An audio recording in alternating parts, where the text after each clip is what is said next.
The Dave Hooker Show. A presentation of Off the Hook Sports. Objective insight, expertise, top guests. Available on YouTube, Apple, Spotify, and the Off the Hook Sports app. Download now for free. Also available on offthehooksports.com. I compute and obey. Now to Dave Hooker. Ready. Here we go, and it is a big show. Some news on Cooper Mays as he tries to get back on the field as soon as possible with an undisclosed injury. Also, Urban Meyer will be portrayed, I hope, poorly by, was it Netflix that's doing this special, Caleb, on his group of thugs that won at a very high level despite being not great dudes, including one was a murderer. But that's set to come out today. And so we've got a lot coming up today on the program. Also, on a Tuesday, it is always John Adams. We love visiting with him, and we will do that here just momentarily. So a lot of things going on the program. John will join us, and I want to share what I can about the Cooper Mays situation. And I will tell you this, I'm not going to get into specifics of the injury. I'm not going to get into timeline of when he could be back. I can just tell you that he's in good spirits, and it's something that you do need to be touch and go with a little bit. I don't think it's going to sideline his season or any shape, form, or fashion. Again, I did not specifically, and this will be on our YouTube channel, and it's why we're running a little bit late today, but this will be on our YouTube channel, and that is the Vol Report with Cooper Mays and the Vol Report with Jacob Warren. And we'll have those up, but I didn't get into timeline. But like I said originally, I think the concept of him being back in 2 weeks and ready for the Virginia game is a little short-sighted. Make sure he's ready for the Florida game. So right now, based off other conversations that I've had of people within the program, this seems to be Ollie Lane's job. Could Addison Nichols up and get tough? Maybe, but I don't know that that's going to happen anytime soon, Caleb. And if it hasn't happened by this point, I wouldn't depend on it happening. But he's probably the most talented. Bison Lane getting some first team snaps. I think it's huge for 2024 when Cooper is off in the NFL. And then you've got Parker Ball, which probably is not the most physically gifted player, but has gotten some looks at center too. So we'll see. But I think this is ultimately going to be Ollie Lane will end up joining the Vols as their starter at center for the remainder of camp, and we'll see if that goes into any further into the season. But talked to Cooper this morning. The timeline, we'll see. I think there's a question mark on everybody's behalf. So Caleb, we've talked about that before. That would be a very significant loss, no question about it, for Tennessee. I think, and I'll stick by this, you do whatever you can to get him ready for the Florida game. That is what I would do, and that would be kind of where I stand. And if he's not able to go by Florida, I think you mishandled it a little bit. I'm not worried about if I'm Josh Heupel, Virginia, or Austin Peay. You just got to be ready to go against Florida. Yeah, I agree. I would have him ready to go for Florida. If Ollie Lane's got it going, I might. The only thing I might do for rhythm purposes is try to get a few reps in for Austin Peay, just so, because I think center quarterback exchange, their reps is a thing, and being in rhythm is a thing. So I might get him a couple of snaps in the Austin Peay game if he's ready to go then, just so he's fresh for Florida and not rusty, I guess is the right word. Yep, well put. And Tennessee picks up a big commitment. We're going to break that down a little bit later. Jackson Ross, what do you make of him? That's a huge pickup. He is a borderline 5-star pickup and 5-star on 247, 4-star on Rivals. I mean, edge rusher out of Alabama, you really can't undersell how big of a deal this is. No, it was a big pickup. And we're joined by our weekly Tuesday guest, and we absolutely love visiting with him. It's the one, the only John Adams. We go from we go from the center of Tennessee's offense to the center of sports journalism in Knoxville. It's John Adams. John, how are you, sir? Hey, Dave, thanks for the intro. But to be fair, I'm probably bigger than Knoxville now. You've outgrown the city, huh? What about the region? No, I can't outgrow this town. It's growing like crazy.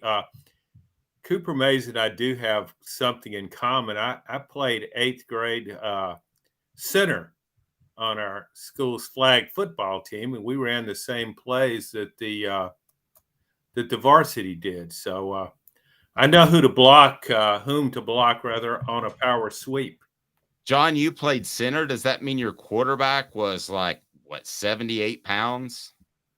He was we had a small school, as Class B school in Louisiana. He was actually the first midget to play football there in our area. Yeah, he was very, very tiny person. Very, very nice. All right, let's go ahead and get to today's tough question, and it's brought to you by Zen Sports. Today's tough question is right now. Today's tough question. Take a side. Take a stand. The Dave Hooker Show, a presentation of OffTheHookSports.com.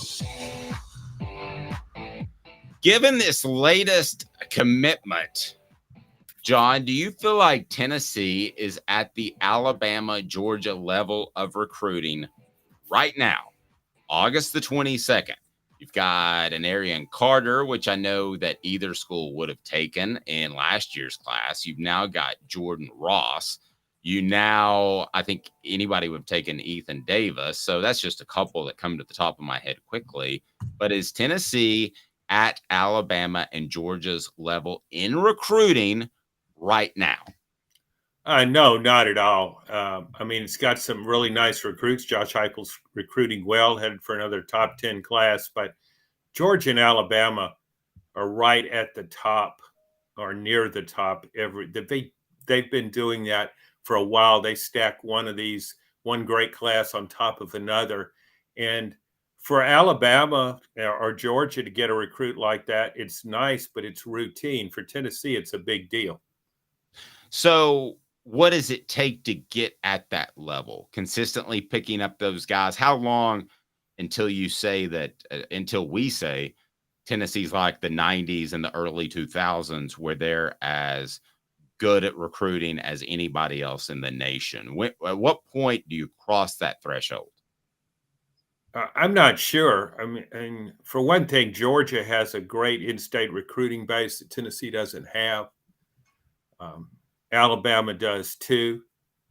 Tennessee's recruiting base is getting better simply because Tennessee is more heavily populated now, and so is the Knoxville area, especially Nashville is. So, but I just think it's going to take a while, and I also think you need to have that championship credibility.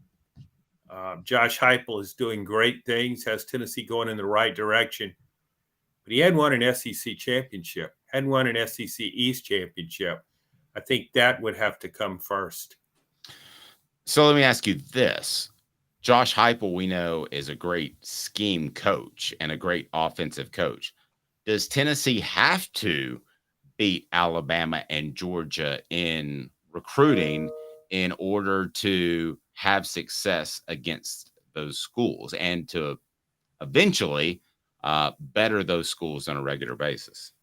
No, I don't think so. I think Josh Heupel has the best offense going in college football. If he can keep duplicating that season after season, yeah, he can win with that. We've seen teams, you go back and look in the last 10 years, there have been teams that won and didn't have the top-rated recruiting classes. But I think that gives Tennessee an edge, and I think people recognize that. I think that's why Tennessee is ranked 10 in one poll and 12 in the other. despite significant losses, because people are really beginning to believe that Josh Heupel's something special as an offensive coordinator, and his system is something special. So, yeah, you could. I mean, look what happened last season. Tennessee beat Alabama. It hadn't recruited as well as Alabama, but it beat it on the field. And if not for the South Carolina defeat, Tennessee was headed for the playoff. So, no, it doesn't have to recruit at that level to compete for a championship. John, funny enough, I know you mentioned Nashville. There's a running gag on the show that Dave knows that I talk about. If you really track recruiting, I think Nashville recruits, even as it gets bigger, because there's so many Northerners coming in, the high school football is still very overrated in that city. But with one of the things with Tennessee is the NIL is such a big advantage for Tennessee over other schools. So do you think, I know you said you don't think that they have to recruit on the level of Alabama, Georgia, but if Josh Heupel continues to have this success, do you think that combined with NIL will allow them to have the success on the level of Alabama and Georgia, even though they're not in as talent rich of an area? I think it can win a championship. But when you start talking about having success of Alabama, you're talking about one of the greatest dynasties in the history of the sport. Nick Saban's won 6 national championships there, won another one at LSU, and Georgia's won back-to-back national championship, going for a third in a row, which nobody's done since the 1930s. So I can't say any team is going to have that kind of success. And also you have to consider Nick Saban's arguably the greatest college football coach of all time. With Tennessee picking Oh, sorry. Go ahead, Cam. Sorry, I actually meant, do you think they could get to a point where they have recruiting success on the level of Alabama? Oh, I'm sorry, Caleb. I misunderstood that. It's hard to say that now. Tennessee has always recruited nationally. I think the advantage Alabama and Georgia have is really talented players in state, but they also recruit nationally. So to me, they have a built-in edge, but that changes when coaches change. Kirby Smart's a terrific recruiter. And of course, Nick Saban is. So that's not to say at some point when coaches change that Tennessee could hang in there with them, with those coaches. To me, all the attributes you can have as a program, NIL, solid recruiting base within your state or within your area, still, the great coach surpasses everything. The very best coach can win anywhere. And so that maybe Josh Heupel will become that. It's too early to say that now. He is John Adams of the Knoxville News Sentinel. One aspect of Tennessee's football recruiting we haven't got into yet, and I want to address that because I think it's a bigger factor than a lot of people realize. And it's brought to you by Zen Sports, the new sports book in Tennessee, revolutionizing the way you earn sports betting rewards. That means no more deposit bonuses that turn into deposit nightmares. On Zen Sports, what you see is what you get. And with our cash rewards program, you get a lot of cash for a welcome bonus. Earn an unlimited 5% cash back on your betting volume for your first 15 days when you sign up with promo code HOOKED. That's right, HOOKED. Unlimited 5% cash back. Keep betting and keep earning with up to 3% cash back on your betting volume every month after that. And refer friends to earn a percentage of their betting volume as cash rewards too. Zen Sports, bringing the cash back to Tennessee. If you bet big on sports, you want to be betting on Zen Sports. Zen Sports betting just got better. This reads really well for a Tennessee fan that says, oh, I love my program. And I love the fact that they got this recruit, Jordan Ross, for instance. But one of the things that I think that we gloss over sometime is the family atmosphere that Josh Heupel has promoted.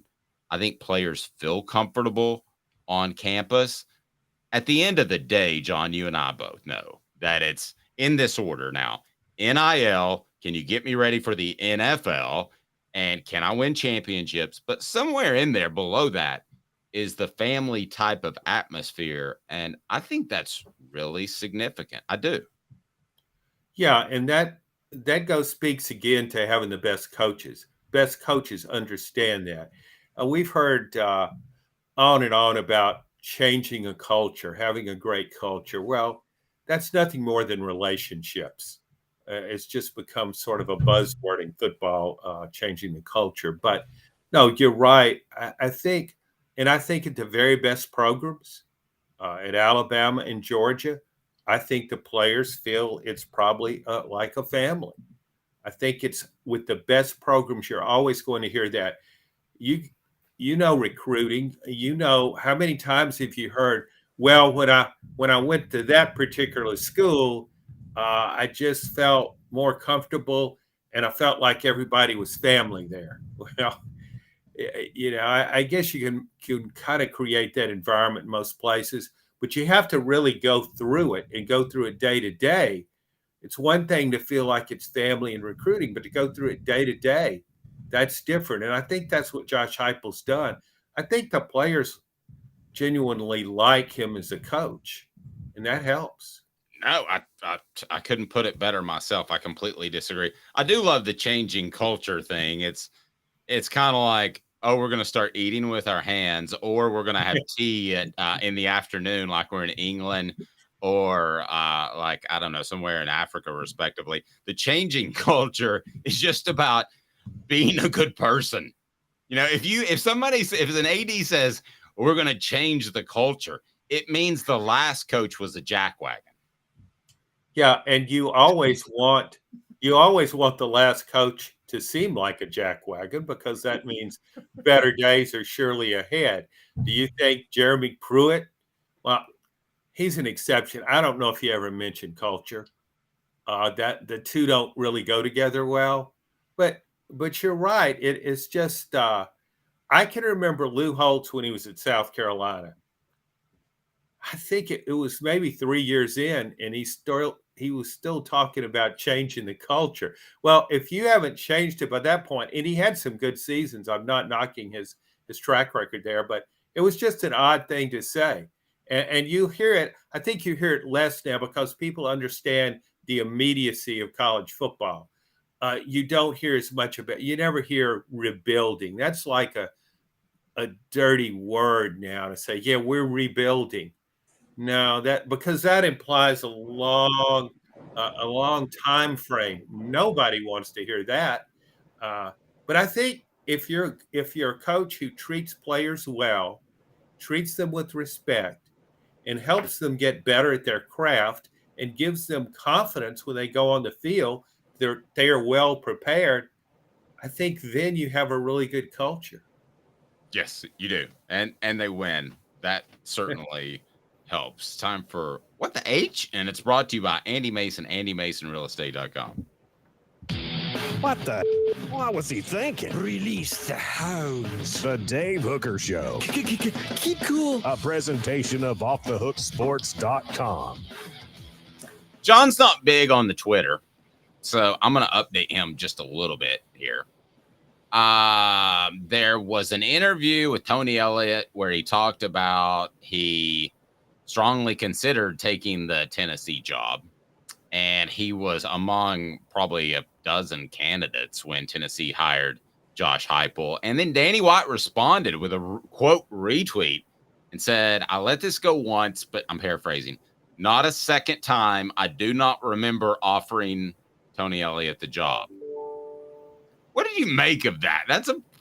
ADs don't do that a lot. They usually sit back, but I thought it was kind of interesting last night when that hit.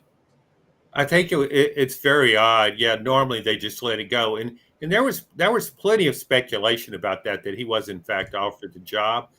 But if I had been in Danny White's position, even if I had offered him the job, I would think later, well, maybe I thought I offered him, but I didn't really offer him, because you've hired Josh Heupel. So the idea of having Tony Elliott would be pretty chilling at this point, because he's not conceded that much in Virginia. But, it could also be semantics. For example, Danny White could have said in an interview with Tony Elliott, if I offered this job to you, would you accept it? Or maybe he would have gone a little further if he said, if I had fallen on and hit my head on the floor and offered you this job, would you have accepted? And Tony Elliott said, yeah, but that's not actually offering him the job. True. And another way to look at it, Dave, is that I think he knew what he had with Josh. Well, no, he didn't know that Josh Heupel was this good, maybe, because Josh Heupel hadn't done it in the SEC. But from being together at UCF, he thought, well, if I can't find somebody better, I've still got Josh Heupel here. So I can scan the landscape and see if I can come up with someone I think's even better. If not, I still got Josh Heupel. So who knows? You would have had to have been in the room. But if I were in Danny White's shoes, I wouldn't want anybody to think I'd offered the job to Tony Elliott. He's an offensive coach who has no offense at Virginia. So, well, and I want to get to that. And Caleb's going to jump in here. I'll remind you that John's appearance brought to you in part by Andy Mason, AndyMasonRealEstate.com. Best service, best price in the biz. How about that? And it's true. With Andy Mason, I've known him for 25 plus years. Andy Mason of AndyMasonRealEstate.com will take care of your real estate needs right there in the Knoxville area. He's phenomenal. CC, I got two Caleb's, Sean, so I've started going with CC and CJ for Caleb Calhoun and Caleb Giroux. What do you think? That's extremely creative, Dave. Way to go. My first name's actually John, so I am also actually JC. Like somebody else. Okay, sorry. And his middle name's Jacob Jingleheimer Schmidt. Da, da, da, da, da, da. My little brother's name is also John Jacob Calhoun. I don't need to go into what my parents were thinking. Well, later on, we may find out that your real name is Tony Elliott. Well, funny enough, he knows too much about football. That's the problem. I'm about to push back on you guys. What I think Danny White's the best athletic director in college athletics right now. I think he's lying. I think he did offer the job to Tony Elliott, and I actually, I'll admit this, I pushed for the Tony Elliott hiring at the time because I thought he would be a decent splash hire. He had success at Clemson coaching the offense. I do think Tony Elliott turned it down because it was a bad, by any reasonable definition of bad job, Tennessee was a bad job in 2021. And I don't blame Danny White for going after Tony Elliott, but I want to know where you guys think, John, particularly you, where do you think Tennessee would be had they hired Tony Elliott? Certainly not where Josh Heupel is, but do you think it would have been a disaster? Oh, yes. Really? Yeah, I sure do. I think if you're a really good offensive coach, as Josh Heupel is, wherever you go, you make an immediate impact in that area. You might not elevate the entire program, but you show right away that you're a really good offensive coach. He didn't do that. Same way with defensive coach. Jeremy Pruitt was supposed to be a defensive guru. So when he comes to Tennessee, you expect immediate success.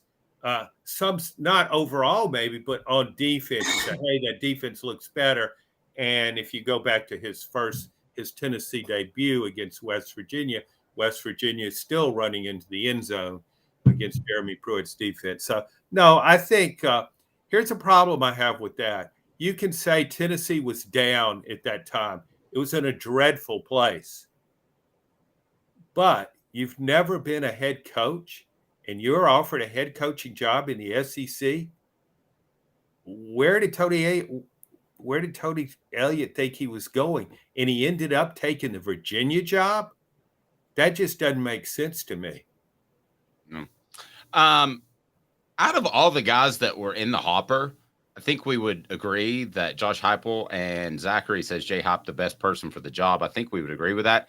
Whether or not he was offered first, I don't think really matters because I think a lot of guys are offered first. And with the exception of like Alabama going to get Nick Saban, the first guy usually says no.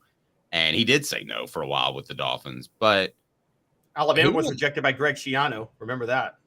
Yeah. And who would even be in that conversation of close to Josh Heupel? Like if they hadn't gotten Josh Heupel, Tennessee's doing okay. I don't think any of the names that I heard at the time are leading Tennessee to a win over Alabama, a 10-win season, and knocking on the door of the college football playoff. Is there anybody else that you think would have even had above a modicum of success at Tennessee?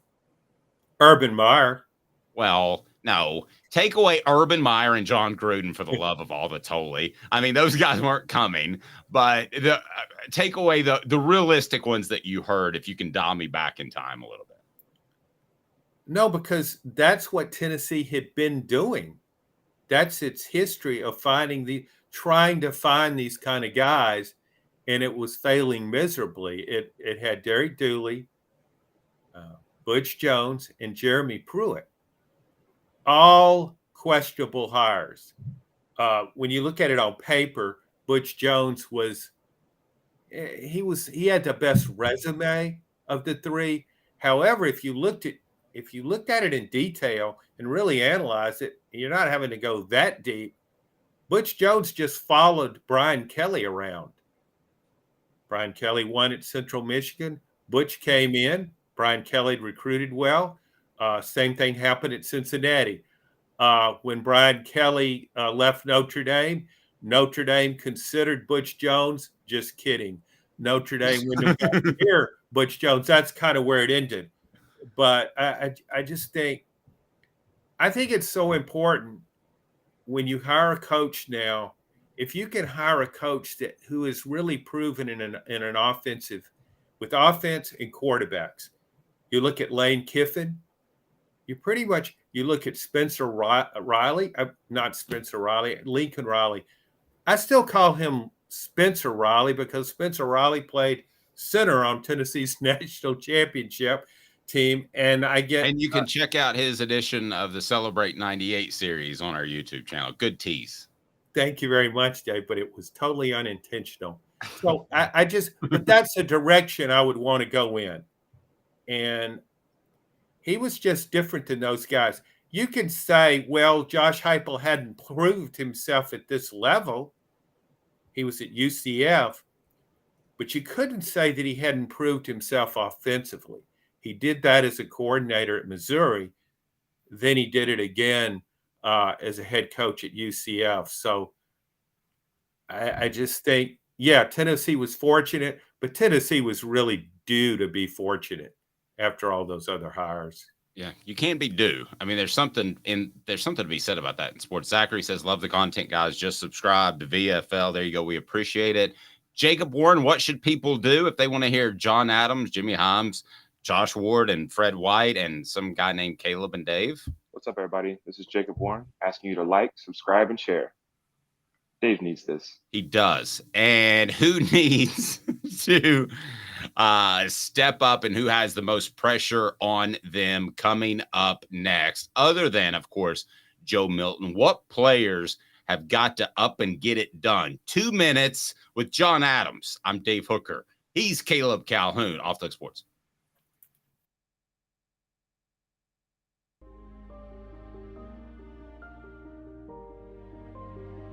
Our family has been creating one-of-a-kind pieces of jewelry in West Knoxville since 1986. Each piece is a combination of unique processes that bring your idea to life.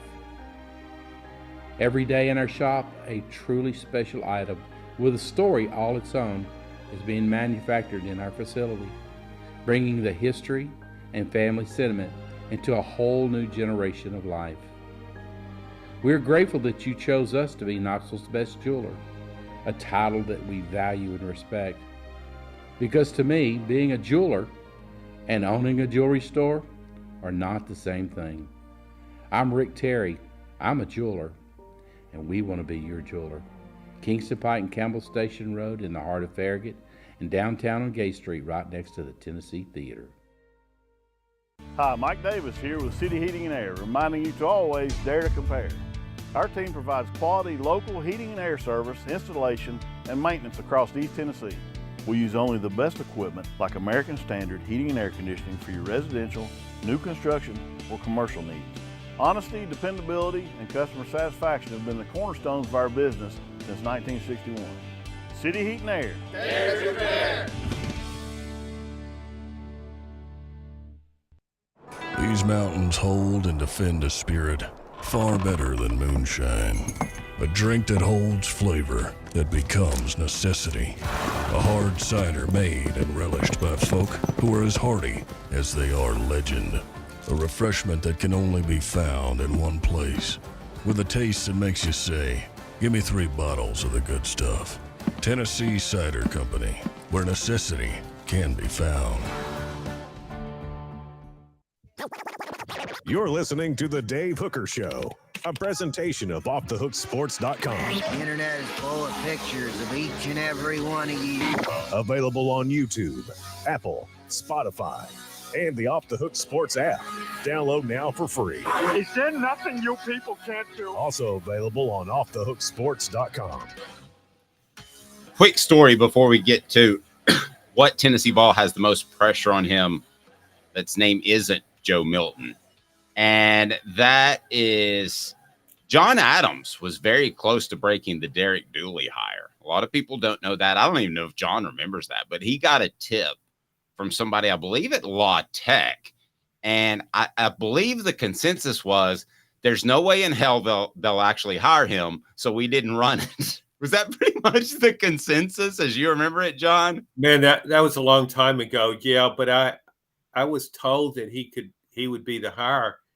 And I remember telling you, I said, John, he's got a losing record at La Tech. There's no way. I know it's one of those things you hear it and you think, well, it's a pretty good source, but why would they do that? You're right.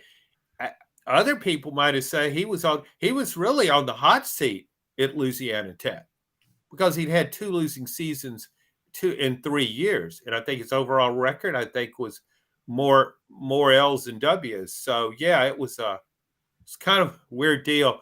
I think that job, I don't know how many people were offered that job. Maybe Tony Elliott was offered that job as a much younger man, but it was passed around to a few people.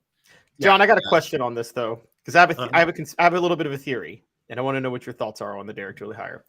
Dave has informed me about how really the boosters took the hiring out of Mike Hamilton's hands because of the Lane Kiffin failure. So that was a Jimmy Haslam hire more than it was a Mike Hamilton hire.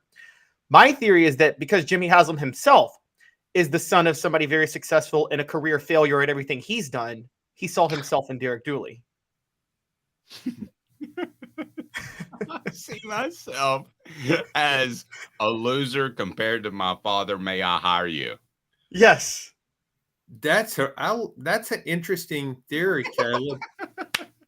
But I think it's important in all these, and we revisit these hires from time to time, and it's almost like here, well, so-and-so really made that hire. I don't think anyone wanted, I'm sure John Curry said, I wasn't really going to hire Greg Schiano, but I was told this is the guy you've got to hire from an affluent booster.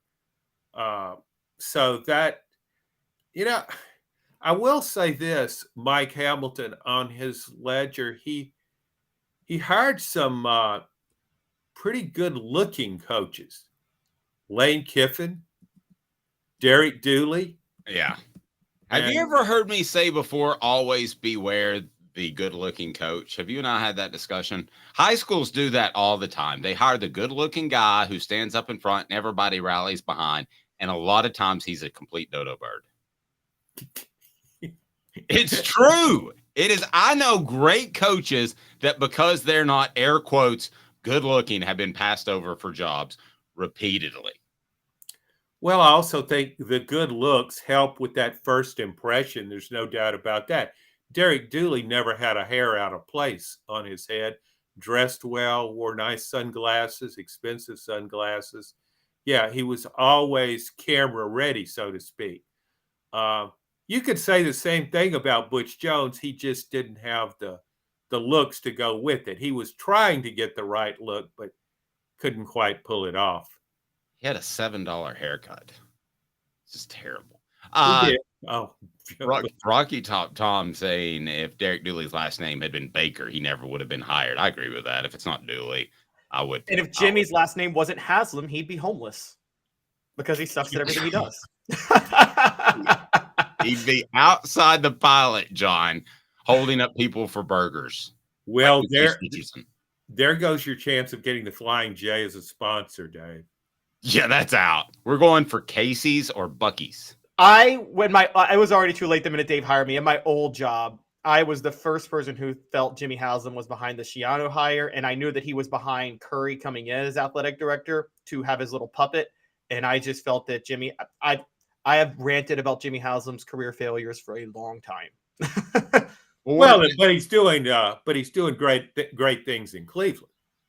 Oh yeah, doing fantastic things. A serial sexual assault person, and they're not going to win. And now he's not good. The thing that he was best at is ripping off minority convenience store owners. If there was an award given for that, he would have won. And he still went $4 billion in debt or whatever that company. How do you drive an oil company into billions of dollars in debt? We're off track. Let's talk some ball. There's obviously a lot of pressure on Joe Milton. So I'm going to ask these guys, Caleb Calhoun and John Adams of the Knoxville News Sentinel, who has the most pressure other than Joe Milton? It's 4 downs, and it is now. 4 downs. 4 questions. 4 answers. The Dave Hooker Show. 4 Downs. A presentation of offthehooksports.com. 4 downs brought to you by our friends City Heating and Air Conditioning. City Heat and Air Integrity Matters. 50 years in Knoxville. Check them out. You may not need a whole new unit. Again, you may just need a new part or new coolant. They'll take care of you. Don't trust these other fly-by-night guys. 50 years in Knoxville. Integrity matters. Coop, what down is it? Coop here. First down. Okay, so we all know Joe Milton has the most pressure on him of any player, correct? On offense, who's second? John, I'll begin with you. Well, since Cooper Mays can't play in the opener, I'll say the center, Ollie Lane. There's tremendous pressure on him. He's got to snap the ball. He's got to make the blocking calls. He's got to maintain that fast pace that Josh Heupel demands. So here he is starting a season in a prominent role, and he's not accustomed to that, of course. So I would say there's a lot of pressure on him in the opener. I would add to that Addison Nichols. He has more physical ability, but he plays like a roll of Charmin toilet paper. Caleb, he's soft. Caleb, you? I'm along your lines, Dave, but I'm going Gerald Mincy, who is mentally soft and very mentally weak, it sounds like, but he should be the starting right tackle, and it's shameful that he's not etched into the starting lineup at one of the tackle spots yet. Kind of scary, guys. We named 3 offensive linemen. What down are we at now, Coop? Cooper Mays here. Second down. Second down, as you know, the center often calls the snap count. No, he doesn't. That's the quarterback. All right, so second down from Coop. John, on defense, most pressure heading into the season. I would say there's pressure on all the DBs. Obviously, they need to get so much better in that area. But I look at the linebackers, and I think there's pressure on Aaron Beasley, who had a fantastic Orange Bowl game. He's in a new linebacker role. He's in a position where he gets supposed to make plays, and I think he will. But there's pressure to perform at a very high level at that position. I love that one. I could take maybe Wesley Walker at the other safety position, but on defense, it's time for Beasley to go he went from okay to good last year. It's time for him to go from good to very good. Caleb, who would you take on defense? Guys, it's the guy who lost his starting job to a junior college transfer 2 years ago. It's Tyler Barron. He lost his starting job at the edge rusher to Byron Young. Then he entered the transfer portal, came back 2 days later, played in a rotation last year. Everybody was waiting for him to be a star the minute he committed in 2020, and he hasn't hit that next level yet. He needs to hit that this year. All right, Coop, what's next? Third down? Tennessee center Cooper Mays here. Third down. What coach has the most pressure? I think we're all going to be on the same page here. I'd be surprised if we varied.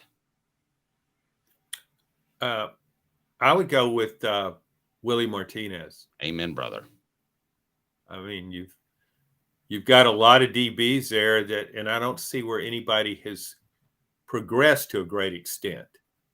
So somebody needs to come through. So I would say that's a pretty obvious pick.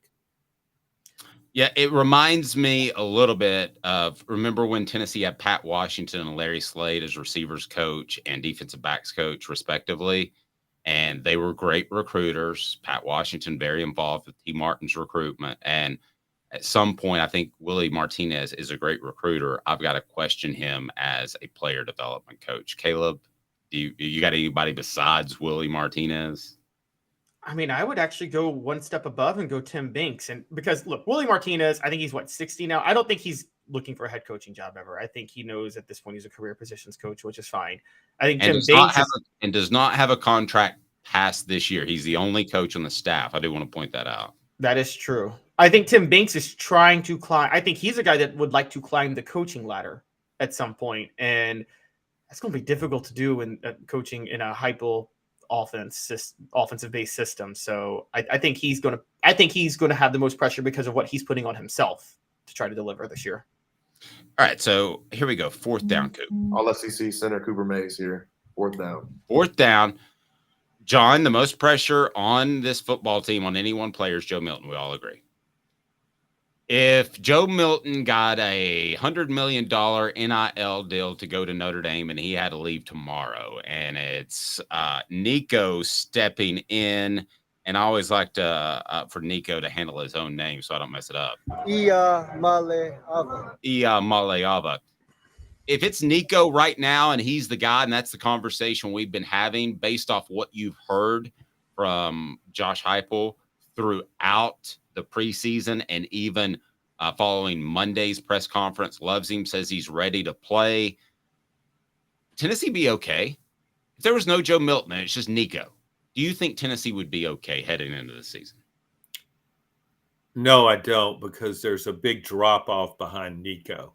If Nico, I think Nico has, from everything I've heard about him, he has the ability and the intangibles to be successful in the SEC as a quarterback. He could be a terrific SEC quarterback, but he's got to. If he were in that role, he would have to stay healthy.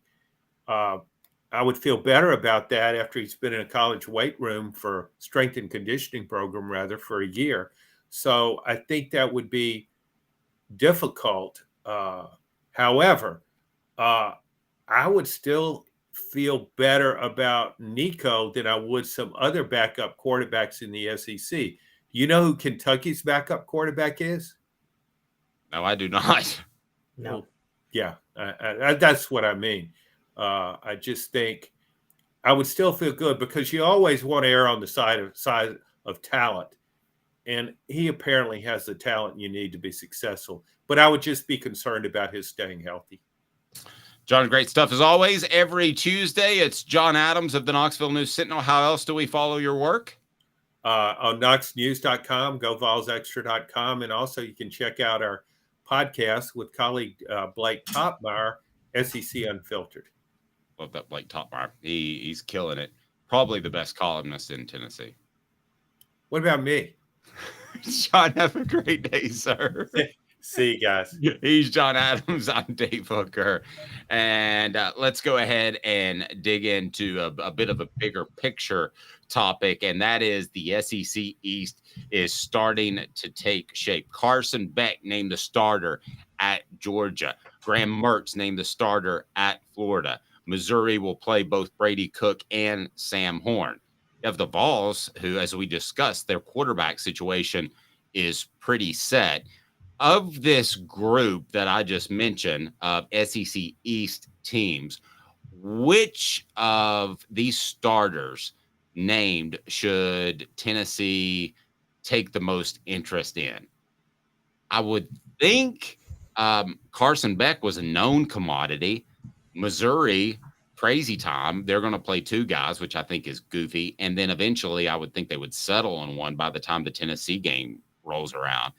To me, I think it's Graham Mertz. I think that's the one you take note of. And I talked to Jacob Warren on the Vol Report that'll be up. They're not even planning for Virginia yet. So they're not planning for any of these teams. But now that I know it's Graham Mertz, in coaches' meetings, I'm thinking about Graham Mertz a little bit. What do you make of these 3 starters, and which one affects Tennessee the most now that we know who it is? Well, I can tell you that Florida starting Graham Mertz benefits Tennessee the most. I'm not as low on Graham Mertz as John Adams is because he said he might be the worst quarterback in the SEC East. I don't think he's a bad one, but Dave, Graham Mertz's style, Tennessee's defense has some weaknesses. Graham Mertz's style makes him unable to expose those because you and I know Tim Banks is all about pressure. He's all about pressure and dialing up different stunts and blitz packages with elite edge rushers and the linebackers in the middle. Graham Mertz is a quarterback out of 1992. He is a drop back statue. I think Casey Clausen is faster than Graham Mertz, honestly. And he is, yes, he is a drop back passer who cannot move at all in the pocket. If you're going to torch Tennessee's secondary, you got to be able to move in the pocket, right? You got to be fast. You got to be athletic as a quarterback. You got to be like Spencer Rattler, Bryce Young. I mean, you got to have some fluidness in the pocket. Mertz has none. Tennessee is going to sack him 17 times in that game. Tyler Barron may turn into Bobby Boucher in that game. I mean, the Mertz thing to me, it seems like a disaster waiting to happen. Maybe he goes back there and he's just a caretaker of the offense and the distributor. You mentioned Clausen a couple of years after him. It was Rick Clausen, his brother, who probably would have been well suited for that, but Philip Fulmer fell in love with the talent of Eric Ainge. So Mertz may be able to do that. I mean, what's the best case scenario for Mertz? Is that he's a caretaker that doesn't make a lot of big plays on his own? I'm not even talking about legs. I'm talking about arm strength, ability. I don't think he scares you going into any game at all. Please play devil's advocate, Caleb, for a second, and tell me why the Vols should be afraid of Graham Mertz. So the Vols should be afraid of Graham Mertz if they don't get what they need at. I can't play devil's advocate because what Florida wants you almost, no offense, but you almost sounded stupid just saying it. And I ask you to. Exactly. I know. I'm trying to think because Florida wants to ground and pound. They want to do like the old Rex Ryan New York Jets system. You know what I mean? They want to run the ball. They do have good running backs on the team, so they want to run the ball a lot. Fine, that's great. This is like they're building like a Nick Saban team in 2012. But Dave, to be a Nick Saban team in 2012. You have to have the best offensive line in the history of man. Does Florida have the best offensive line in the history of man? Okay, no. So I asked you to do this, so I'm going to do it. I'm going to play devil's advocate. Graham Mertz will be a game manager. He will, I don't believe really any of this. Just want everybody to know. Graham Mertz will be a game manager. He will have some drawn out drives against Tennessee, 6-7 minute drives. He won't make mistakes, and the drawn-out drives will keep Tennessee's offense out of a flow and not able to take advantage of their up-tempo style. That's the best I can do it. That's the best I can do. He won't be able to milk the clock because they won't move the ball. I don't know where you land on this, but here's the thing. Defensive line is literally Tennessee's biggest strength on defense. So, unless Florida has like Alabama level offensive linemen from 2012, that's the only way you could have a drop back passer who's a game manager at quarterback, isn't it? By the way, he had that at Wisconsin. As you and I know, Wisconsin churns out NFL linemen like no other program in the country. I mean, they're the best offensive line program in the country. He's not getting that at Florida. And the Carson Beck thing, that was expected. It would have been news had he not been the starter, right? It would have. To me, that I saw a little bit on the message board, and I wanted to mention this. I think Carson Beck should scare Tennessee. I think his offensive coach should not. Mike Bobo. If Dow Logans wasn't in the SEC, Mike Bobo might be the worst offensive coordinator in the SEC. Yeah, Carson Beck. Listen, if he has the clutch gene of Stetson Bennett, then, and I know Stetson had his limitations, but he turned himself into a fantastic quarterback. Wouldn't you agree? If he has the clutch gene of Stetson Bennett, then that's 1 in a million. When is the last time Tennessee has had two incredibly or any program has two incredibly clutch quarterbacks back to back? I thought Casey Clausen was very clutch. Tim Martin and Casey Clausen were both clutch, and they were back to back. I would take those back to back, but when else? Peyton Manning didn't beat Florida, made some mistakes. He was clutch. I am pushing back. Peyton Manning was clutch. Put on that SEC championship game. No. I agree. In 97, the SEC championship game, but I could at least make the argument that he got tied against Florida, right? I think I wouldn't say Peyton did. I'd say the coaches did. And the Peyton entire had, yeah, Peyton had, let's not forget this. Peyton put up 36 points in 1995 against Florida. It's not his fault John Chavis gave up 62. And I'm with you. I thought, I do think there were times, though, was it perhaps, I'm trying to remember the year that he looked. 96, you can blame him. That was that meltdown where they had like 4 turnovers and fell behind 35-0 in the first 20 minutes. Remember that one? Yeah, I do remember that. You can blame Peyton for that because he made a lot of mistakes in those first 20 minutes. But I don't blame him for 97. That was the worst. Tennessee had a brand new offensive line. They hadn't found their running game yet. So Peyton Manning was under duress the whole game. If you go back and watch, Peyton Manning had less than 2 seconds to throw the ball every time he dropped back. I don't blame him for 95. He put up 36 points against the Bob Stoops defense. It's not his fault that Florida scored 62. I'll blame him for 96. It's the only one I'll blame him for is the 96 loss to Florida. Speaking of quarterbacks, it was Joe Milton says he was asked about the Orange Bowl. He said, I just don't lose in Florida. Zachary pointed that out. And then in response, Rocky Top Tom said, I wish Joe hadn't said that. Might come back to bite him in the arse. It might. I wonder if he could take that back, if Joe Milton would take that back. It depends. It depends on how mentally tough Tennessee and Florida are. I've watched games. I will never forget this. Rasheed Wallace. Remember this? When the Pistons were playing the Pacers in the Eastern Conference Finals, and Rasheed Wallace is like, Indiana's not winning game 2. Guarantee it. Reggie Miller choked in game 2. And then Indiana wins game 3, and she goes, we got to make sure we go back with the series tied at 2. So we're going to do that. We're definitely going back series tied. Don't worry. We'll get game 4. Indiana choked again. So maybe Joe saying that is going to get Florida to choke because they're going to be a little nervous that he said that. About to tell you what Jordan Ross really means for Tennessee recruiting. And we've discussed it a little bit with John, but I think it's bigger than what John believes. And that's in 90 seconds. And it's a big deal. That was a big pickup for Tennessee. I was hearing recruiting circles. Let me tell you in 90 seconds. Hang tight. He's Caleb Calhoun. I'm Dave Hooker. Candace, I was really heavy into the drug culture. I was selling drugs. I was just constantly in pain. I was missing like a good support system in my life. Candace has given me everything that I need in order to successfully have a wonderful recovery, in order to have a life that I didn't even know was possible. And it's not just about me anymore, and I love that. I absolutely love it. You can take your life back. Call Cadis today. With all that sun, sand, and salt water, the beach is a very relaxing place. Unless you wear contacts. Ow! Open your eyes to the best the beach has to offer with LASIK vision correction from Campbell Cunningham Laser Center. Sports Treasures in North Knoxville is one of the South's largest sports cards and memorabilia dealers, featuring over 10 million sports cards from vintage to modern. Sports Treasures carries a full line of hobby boxes, singles, autographed memorabilia, Tennessee Vol collectibles, fan cave decorations, and so much more. See a museum full of collectibles at Sports Treasures, 4819 North Broadway in Fountain City, and Sports Treasures on Facebook. Sports Treasures, where the real sports fan goes to shop.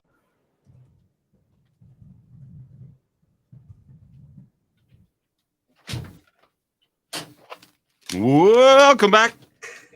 I got caught. My bad. He's Caleb Calhoun. I'm Dave Hooker. Hopefully you said something very insightful there, because I said absolutely nothing. Yeah, I got caught running the restroom. It's never happened to me, Caleb. Not one single time. It happened to you the other day, and there we go. All right, Jordan Ross. What does it mean? It is monstrous. So I'm talking to someone who's very connected in recruiting circles and just knows a ton of assistant coaches, and they're talking about Jordan Ross. And it looked like Tennessee was going to land him all along, right? Well, kind of. I heard a lot of talk that he might go in a different direction. And the person I was talking to said that's a statement type of get, because they are beating Alabama. They are beating Florida and Georgia and Texas. And you pick up Jordan Ross out of Birmingham, Alabama, 6'4.5", 233 pounds, a top 100 player, the top player in Alabama, the number 2 edge rusher, and he's committed to Tennessee. So Jordan Ross could end up being an absolute bust, which I don't think he will, but could end up being an absolute bust at Tennessee, and it doesn't matter. He has already had a very, very big impact on Tennessee's class. They're at number 6 right now. So you're talking about one of the elite classes in the nation, and there will be more that will fall. I guarantee you that. And it's probably going to be 1 or maybe 2, I'm told, before football season begins. But even if it's not before football season begins, it's going to be soon. That may be the most impactful commitment that Tennessee has gotten that is not named Nico. Your thoughts on picking up Jordan Ross? Arian Carter was big. This one, I'm told, is bigger as far as the impact and the wave that it will have through recruiting circles. Oh, this is definitely bigger, mainly because, again, Arian Carter, you could at least say in-state guy with Arian Carter last year. Jordan Ross, I mean, we're talking Birmingham, the heart of Crimson Tide country. I mean, Alabama played their major home games in Birmingham for nearly 70 years. It's an hour west of Tuscaloosa. Or is it an hour east? I think it's an hour west. Tuscaloosa, it's like northeast. Birmingham is northeast of Tuscaloosa? Yes. I should know this. My mom lives in Tuscaloosa and flies me into Birmingham That's okay. all the time. That's okay. But I agree. This is huge. The one name I would say is on this level, I'm going to be honest, Dave, is also Bennett Warren, the Texas kid, the kid out of Texas. That was also because one, it was an offensive lineman, and we've talked about it before. Tennessee has to get guys in the trenches. They can't just, it's one thing to beat out other schools for Mike Matthews. You're going to get your receivers with Josh Heupel's system. You got to win for top talent in the trenches. They went into Texas and got a kid that Alabama really wanted in Texas and that Michigan really wanted in Texas. And if you're an offensive lineman, let's be honest, Alabama and Michigan are probably better places for you right now than Tennessee. So to choose Tennessee was a big deal. But it's close. I don't know if that's bigger than Jordan Ross. So Jordan Ross is still right there with it. Jordan Ross, the biggest, and it's not close. And compared to Mike Matthews, yes, Mike Matthews is one of those anywhere guys. He could have gone anywhere he wanted. Georgia wanted him out of Lilburn, Georgia. But Tennessee has an offense that's very appealing for Mike Matthews. So I get that. That one makes sense. Bennett Warren is the offensive tackle out of Texas. They pick him up. But again, his in-state schools, Texas A&M, they got issues. Jordan Ross wanted by everybody, including the in-state Alabama Crimson Tide, and Tennessee gets him. And Alabama's the best college football program of our generation. He turns them down. He turns Georgia down. He comes to Tennessee, and he's a defensive player. So much for that argument of you can't get defensive talent because you run so many plays on offense. Throw that out the door. And if I'm Tennessee, I'm a big fan of referrals. So when we do good things for clients, and by the way, always support our sponsors. If you see them here, they bring you this content. So please support our sponsors. I'm a big fan of referrals. So when we do something good for a client, and there's another prospective client, I'm like, call him and see what Off the Hook Sports did for you. So right now, if I'm Josh Heupel, man, I got a pretty good group for you to call. If you're an edge rusher or any position for that matter, I'm going to have you call Alontae Taylor if you're a defensive back and talk about the 1 year that they had with him. I'm going to have you call Byron Young would be a guy. Look what they did with him. And I'm just talking about the defensive side of the ball. And now I've got a guy in the fold, no offense to any of the other defensive players, because you could go Caleb Beasley, 4-star, but he's related to a player. So that doesn't mean a lot. He's going to go to Tennessee. But I'm going to say, hey, you got any questions? Call Jordan Ross. You two discuss it. You're probably friends on social media. Everybody knows everybody. And Jordan Ross is, and I'm going to write about this later today, he is one of those guys that could be, we'll see, that could be a part of a group, and I'm including Matthews in this, that could be a part of a group like Cozy Coleman, Jamal Lewis, and Deion Grant when they came to Tennessee in the mid-90s, and it changed things forever. It changed things forever for Philip Fulmer's program. You're looking, if you want to look at the top, with a Jordan Ross, Mike Matthews, Bennett Warren. I know they're not from the same place. Don't even know if they know each other. But you're starting to talk about a top trio that can change the way you're perceived in recruiting when you walk in the door. Because I can't tell you how many kids have a perception of you or their parents or their coach, and they say, school X, not even really going to give them a shot.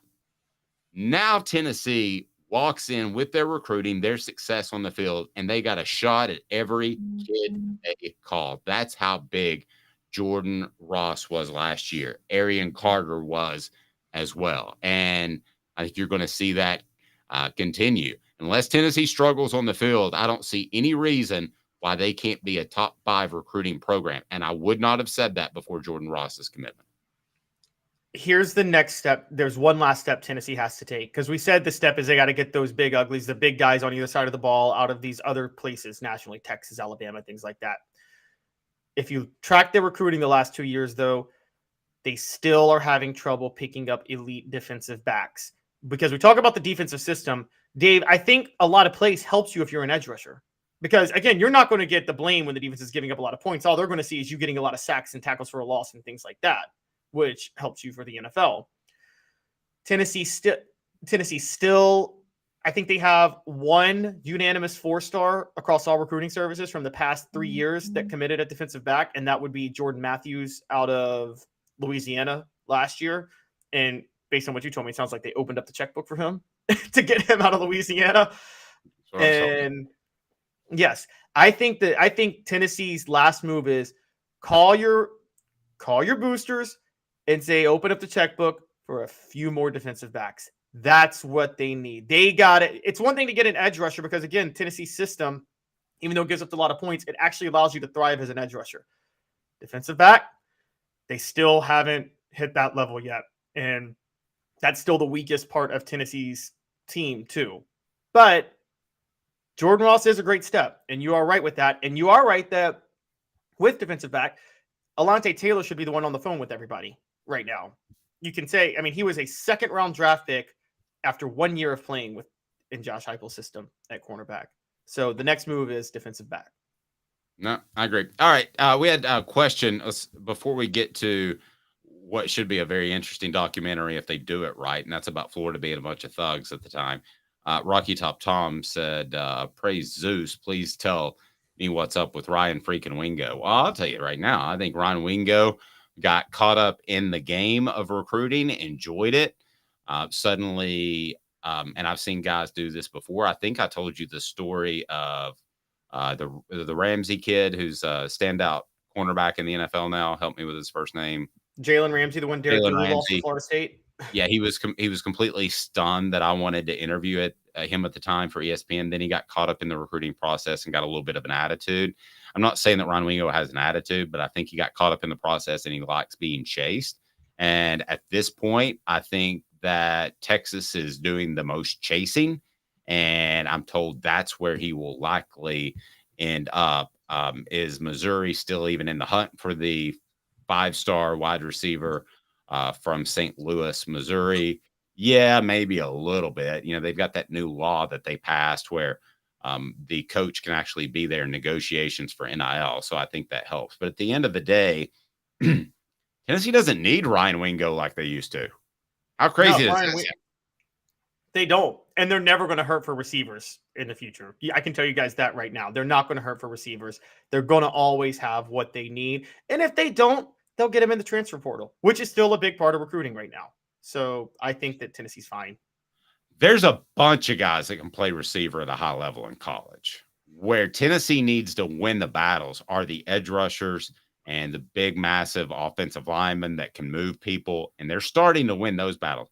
Really, honestly, guys, that you're on the message board now, don't worry about receivers anymore. As long as Josh Heupel is the head coach at Tennessee, they're going to be stacked at receiver. Don't even concern yourself with that. You can get track stars and plug them in at receiver in Josh Heupel's system, honestly. Yep. And if they're willing to put time on the jugs machine like Jalen Hyatt did from 2021 to 2022, then they're going to be pretty good. Okay, you and I talked about this Johnny Manziel show, and I was very disappointed they didn't get into why he slipped off the face of the earth, and he didn't look at himself. It wasn't introspective at all. But now you've got another one coming out about Florida and their group that won a couple of national titles with Chris Leak at the helm for one, Tim Tebow playing an ancillary part, and then Tim Tebow winning one. I want to see how deep this Netflix thing goes, because they had a future murderer on their team. Maybe not future, by the way.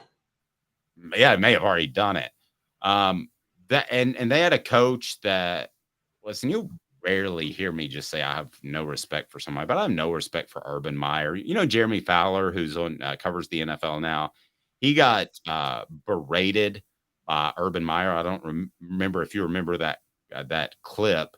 And it was just an opportunity for him to try to make Jeremy Fowler look stupid in front of other reporters. And he knew the cameras were rolling, and it was pitiful. It's absolutely pitiful.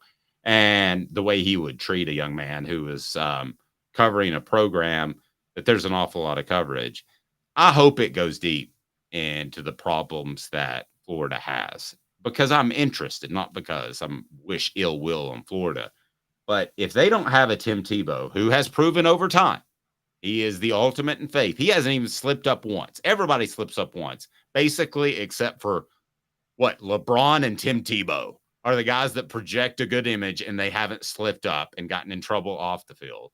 I remember one time somebody told me, that Tim Tebow, I already had a 6-pack of beer in his hotel room. Well, I don't know that's true. But even if he did, if that's the worst, that's not slipping up. I know if that's the worst thing you do in life, I think that's pretty darn good. How deep do you think this thing will go? Because that was a group of a bunch of thugs. I hope it goes really deep too. I want to give a little context, and Dave, I want to throw it back to you afterwards, because I want you to tell me what you were covering. You were covering Tennessee, but you're obviously covering the SEC, so you probably knew a lot of things going on during that era. Just for context, guys, Urban Meyer is hired in 2005. That's a significant year related to Tennessee, because that is the year, as Dave knows, that Fulmer finally lost complete control of the program because he let so many things slide from a discipline perspective. So much so that the University of Florida community created the Fulmer Cup. That was created by Florida fans, which, for those who don't know, the Fulmer Cup is given annually to the team with the most arrests every year. And it's named after Philip Fulmer, was created by Florida fans, ironically, the year Urban Meyer got to Florida. 3 years later, 4 years later, I've seen coaches lose discipline. Don't get me wrong. Kirby Smart's having trouble with it. Jimbo Fisher had trouble with it at Florida State. I've never seen a coach openly thumb his nose at the national media the way Urban Meyer did, saying, I don't care what you guys think I should do. I will never forget, we know Aaron Hernandez, we know Cam Newton. I'll never forget Brandon Spikes, Florida playing Georgia in 2009. And Brandon Spikes stuck his hand into a Georgia running back's helmet and tried to gouge his eyes out. Literally tried to gouge his eyes out. Urban Meyer came up and said, I'll suspend him for a half for the next week. Just blatant thumbing his nose at everything. And I'm not here to defend Will Muschamp as a head coach, but I will say that when he took over Florida, he took over, Dave, you know this, a complete disaster. And I think it was so bad that I think parents of recruits were steering their kids away from that school because it was so notoriously bad. Similar to what happened in Miami, by the way, where they had a lot of trouble. That's why they still have trouble coming back. I think a lot of parents, even in the inner city of Miami, are like, I don't know if I want my kid to go into that school. I don't want them in that culture. Before the interweb and social media blew up and we knew everything about everybody, I'm curious if you even know this story. Do you remember a Ronnie Wilson? I do not, actually. Okay, so this is just one of the dudes. This is not Aaron Hernandez, who ended up killing possibly multiple people. This is just a dude. So I'm reading from Andy Staples. This is back in 2008. And this is the type of thing that got swept under the rug. So he's meeting with a Gator club in 2005 and 2006. It said that when it comes to intelligent, excellent character, and athletically gifted young men, it'll be the top 1% of 1%. Athletically, he might have been right. But how about this? In April 2007, Ronnie Wilson was a redshirt sophomore offensive guard from Pompano Beach, Florida. He was going to be a starter. He was nasty, a little too nasty. It manifested itself on the field. And then early in the morning of April 5th, according to a Gainesville police report, this Wilson cat, who's huge, he's an offensive lineman, 6'4", 315 pounds, decided it would be a good idea to punch an average man and then spit on him. That's pretty bad enough, right? That's you're suspended for multiple games, not just a game, none of that, correct? Would you agree with that? You're suspended for multiple games. Absolutely. Okay, it gets way worse. He should have been kicked off the team. Fuller jumped in his car, the person who was punched, and followed Wilson, staying on the line with 911 so police would know where to find Wilson. About 20 minutes later, according to the report, Wilson's plea and a 911 call, both cars stopped in an empty parking lot. Wilson pulled out a blank from his trunk. What is the blank? What would you think is the blank? I cheated. I Googled, but okay. The blank was an AK-47. I'm fine with people having guns, but why does a high school player in Gainesville, Florida, a small area, need an AK-47? How does he even afford it before NIL? I don't know. Fuller ducked beneath the steering wheel. Wilson pointed to the sky and fired. And I literally remember listening to the audio and how scared this guy was. 16 months later, Wilson's back on the field as a walk-on defensive lineman. And he got chance after chance after chance. And he had an AK-47 and fired it into the air. What kind of an idiot does that? And this is just one of the idiots that was on that football team. This doesn't have to revolve around Aaron Hernandez, guys. This revolves around the entire culture of the program. Aaron Hernandez just happened to take it a step further. And they did everything they could to make sure that everybody was available for the biggest game. Now, Steve Spurrier kind of did this, but the transgressions weren't as serious. They did everything to make sure that the players were ready for the biggest games, and that was usually Tennessee, because they would play two okay teams to start the season that were like preseason games. So Urban Meyer, a lot of coaches are like this. He's not the only one. Urban Meyer he pushed it to the limit of how hard he could keep those players on. Remember Nick Saban early on kicked linebacker Jimmy Johns off the team for dealing cocaine in the parking lot of the Alabama football complex. So a lot of coaches do this, but you don't have to be successful. You don't have to do this to be successful. Caleb, this was a really bad group that I think affected, much like Tennessee struggled on the field for a decade. I think that group, like you alluded to, is very insightful. I think it affected Florida football recruiting for about a decade. Yeah, I do. And you were insightful to me about USC and just the culture of Compton in the 80s. Parents want Bobby Bowden had a great statement one time, because a lot of these kids come from rough backgrounds with parents who are, who do a lot of bad things. But Bobby Bowden always said, even if your parent is even if you're a bad person, these parents don't want their kids to be bad people. They want their kids to be good people. And so they'll still try to steer their kids to the right situation. Urban Meyer, he hid so much behind Tim Tebow. I mean, they trotted out Tim Tebow to provide cover for the program so much. And it honestly, to me, if there is a stain on Tim Tebow's legacy, it's that he covered for everybody doing everything at Florida during that time. I can't put that on Tebow, though. I can't either. That's true. Had he done one little thing, like had he gotten a DUI or something like that, or anything since his time at Florida, I would say, yeah, he was probably a part of the problem. But I can't put anything on Tebow, man. I mean, I don't think he was part of the problem, but I don't know. Maybe speak up about what one of your players did was unacceptable. What one of your teammates did was unacceptable. If you're this much of a golden boy, maybe say my teammate Brandon Spikes should not be trying to blind people when he's playing. Okay, yeah, but a golden boy also lets the coach handle that. So I can't put anything. Maybe you put a little bit on the quarterback. Not when you're the quarterback. I think in college you let the head coach handle that. I mean, I just felt like Peyton Manning always had command in college and the NFL of his team. Did you not? Like, always Peyton Manning was the one who had command of his team.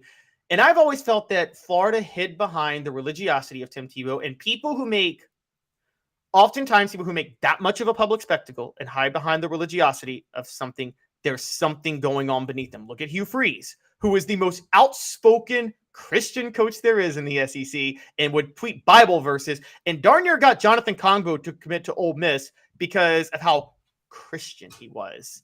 And we find out he's out here ordering hookers. And I don't believe him that they were for himself. I'm just going to say that much. But I know. Oh, that they were for recruits? Well, either one. I think they may have been for underage recruits. Okay, well that may be. I don't know that, and I haven't heard that reported, but certainly with the number of escorts he was calling, it wouldn't be a surprise. But I'm going to defend for a second again, and it's kind of gaining a little momentum on the message board. I'm going to defend Tim Tebow. He hasn't done anything to this point to me that has besmirched his image, but he is the one guy on that football team maybe that's been like that. And he is also a guy that I wouldn't expect in college as the quarterback to say something. If it's the NFL, I got you. So maybe you and I differ on that a little bit. But at the end of the day, I hope this Netflix series goes deep into it. And if it's just like the Johnny Manziel thing, then I'm going to regret my time spent watching it, because they didn't go into the steps of Johnny Manziel's slide. It was like that was an hour. I don't remember how long it was. That was an hour-long program, and like 50 minutes of it was how great he was and the impact he had. And then 10 minutes, oh, I messed up. Sorry. Yeah, I want to hear why you messed up. Let's tell the story of 2009 with Florida real quick, because you remember they win their second national title in 2008. Thugs and criminals all on the team. It really comes to a head in 2009 where it's kind of like Georgia last year. They're number one the whole year. They're squeaking by in games because they're just loaded with thugs and criminals, and that's the Brandon Spikes, Chris Rainey, all the Ronnie Wilson's back on the team that year, I think in 2009. And it's every week. That was, they barely beat Tennessee. They get to the SEC title game, and they are they are the worst behaved team in the SEC. They go play Alabama. Nick Saban, they had beaten Alabama the year before. Nick Saban's recruiting classes have finally taken shape. And I remember watching that game on the field, Dave. Florida acted like bad boys all year, and they did not look in the same class as Alabama in terms of toughness. And Alabama beat the brakes off them. There's an Alabama player. I don't want to call him out because I think I know who it is, but I could be wrong. But he laid a hit on Brandon Spikes, and Brandon Spikes limped the rest of the game. And Alabama it was kind of like, do you remember the replacements, that moment where they all take the 15-yard penalties because they drop kick everybody in front of them? And it was. You're saying he was disingenuous, that he wasn't really hurt? Is that what you're? No. I'm saying Alabama it was almost like the Batman taking out the villain of the SEC moment. They were like, we're going to give Florida a taste of their own tough medicine, and we're going to hit them, and we're going to make them hurt. And you watch that game realizing that Florida was on its way out and that Alabama's dynasty was here. And you also watch that game realize, and then what did Urban Meyer do? He faked an illness and retired. Yeah, I covered that game. Afterwards, he looked like he was ill, and blamed it on esophageal spasms, which actually I have had. And oftentimes it's brought on by an anxiety attack, sometimes not. But I think that was it. The health issues weren't. I mean, no mental health issues. I know nowadays that we look at mental health issues as they are significant, and they are. The mental health issue was Nick Saban just beat the hell out of me, and he's going to continue to beat the hell out of me. That was the mental health issue. I've lost. It's like Rocky 3 when he's getting ready to fight Mr. T. You know, when he screams on the beach, I'm scared. That's practically what Urban Meyer did at the press conference after that SEC championship game. John Adams was with me, and John looked at me, and he goes, this is before we knew anything about health. John goes, he doesn't look right. And he didn't. Mm-hmm. And it was because that confidence had suddenly been shattered. And I think he knew at the end of the day that without that confidence, without winning at a high level, he wasn't going to have a pass for having a team full of thugs. And it all intertwined. And he was like, I got to get out of here. And he was humiliated in that loss because they did rub it in everybody's face. They acted like the 95 Cowboys, Dave. You know this from the 90. Remember the 95 Cowboys was like, we're thugs and we're jerks, but we'll beat you on the field, so it doesn't matter. Florida carried themselves that way. And then when Alabama did that, it was, oh, and by the way, I want to point this out 4 years later when the Jameis Winston stuff happened in 2013, 2014, Urban Meyer went on Bill O'Reilly and said, you know, it'd be really hard for me to accept a player like Jameis Winston on my team. He said that. Okay. Whatever. Okay. We'll see. I don't know if they're going to go into it deep or not. I hope so. He's Caleb Calhoun. I'm Dave Hooker. Tuesdays, we got John Adams. Wednesdays, we have Jimmy Hyams. Thursdays, we have Josh Ward. And then Fridays, we have Fred White. For Caleb Calhoun, the one, the only, I'm Dave Hooker. This has been a presentation of Off the Hook Sports.